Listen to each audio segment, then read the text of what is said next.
Hello guys, সবাই কেমন আছো? আশা করি সবাই ভালো আছো। তোমাদের সাথে চিকেন কোরমার রেসিপি শেয়ার করব।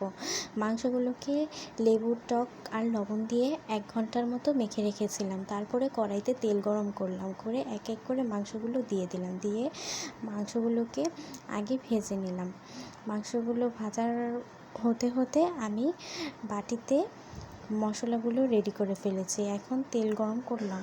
তেল গরম করে তেলের মধ্যে দারচিনি, এলাচ, তারপরে তেজপাতা এগুলো দিয়ে দিলাম।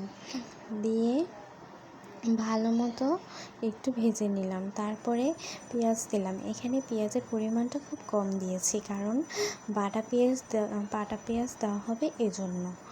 তারপরে এগুলোকে ভাজলাম খুব ভালো করে, অনেকক্ষণ সময় নিয়ে পেঁয়াজগুলোকে ভেজে নিলাম। তারপরে বাটিতে রেডি করা ছিল আদা, রসুন, জিরা, তারপরে ধনে গুঁড়া, এগুলো সব কিছু একসাথে বাটিতে, বাদাম বাটা সব নিয়েছি, কোরমা মশলা, এগুলো সব বাটিতে আগেই মশলা রেডি করা ছিল। এগুলো এক এক করে কড়াইতে দিয়ে খুব ভালো মতো অনেকক্ষণ সময় লাগিয়ে কষিয়ে নিলাম, কারণ কাঁচা থাকলে মশলাটা খাবারটা ভালো হবে না, একটা গন্ধ আসবে। এজন্য সবসময় রান্না করার সময় মশলাটা যত ভালো কষানো হয়, রান্নার স্বাদটা তত বেশি ভালো হয়। তার জন্য আমিও সময় নিয়ে মাংসটা করার জন্য মশলাগুলো কষাতে লাগলাম। তারপরে ভাজা মাংসগুলো নিয়ে এখানে কড়াইতে দিয়ে দিলাম। দিয়ে অনেকক্ষণ নাড়াচাড়া করার পরে সময় লাগিয়ে অনেকক্ষণ কষানো হয়েছে। মাংসটা অনেক টাইম নিয়ে কষালাম। তারপরে কিছুক্ষণ ঢেকে রেখেছিলাম, সেটা ভিডিওতে তোলা হয়নি। তো এই তো, তারপরে দুধ দিয়ে দিলাম পরিমাণ মতো, অল্প একটু সাথে জল দেওয়া ছিল, আর দুধ দিয়ে অনেকক্ষণ নাড়াচাড়া করলাম। দেন তারপরে জল দিয়ে দিয়েছি।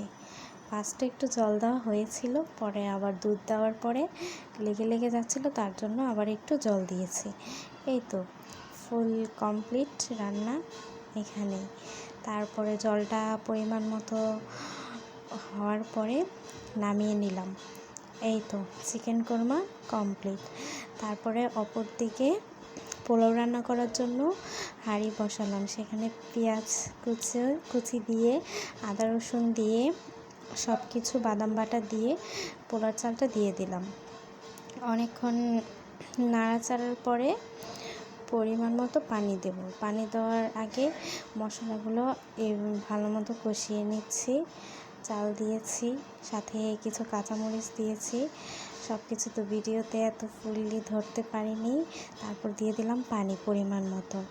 পানি দেওয়ার পরে অনেকক্ষণ ঢেকে রেখেছিলাম। তারপরে এই তো কমপ্লিট, কারণ আমাদের বিবাহবার্ষিকী ছিল সেই দিন। কালকে এই আয়োজনটা করা হয়েছে। 12টার পরে রাত্রে কেক কেটেছি, কারণ বিবাহবার্ষিকী আজকে আমাদের নিরামিষ, তো আমরা মাছ মাংস খাবো না, তো এই জন্য 12টার পরেই করতে হয়েছে।